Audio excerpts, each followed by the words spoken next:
दोस्तों आप लोग देख रहे हैं प्रो बाइंस 1 मिलियन। तो फिर से एक बार स्वागत है प्रो बाइंस 1 मिलियन में। तो जी हाँ दोस्तों, अपना ईट मशीन खेसारी लाल यादव फिर से लाइव आए हुए हैं। क्या कुछ बोल रहे हैं आप लोग उनके बारे में सुन सकते हैं।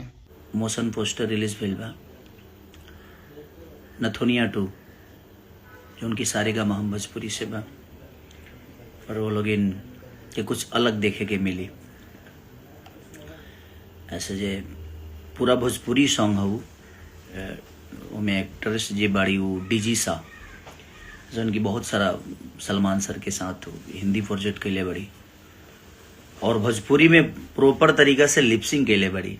तो खुशी ये बात के बा कि हिंदी के लोग और इतना बड़ा बड़ा लेवल पर काम करे वाला लोग अपना भोजपुरी शब्द के अब भोजपुरी में काम कैले बा। तो ये सब जान के और देख के खुशी होला कि चल अपन भोजपुरी बहुत बड़ा बा और भोजपुरी के गरिमा बहुत बड़ा बा, भोजपुरी के कद पद बहुत बड़ा बा। हमनी के एगो बस छोटा कलाकार बने जा, बट हमनी के भोजपुरी सदियों से दुनिया पर राज कैले बा और आगे भी राज करी। और एगो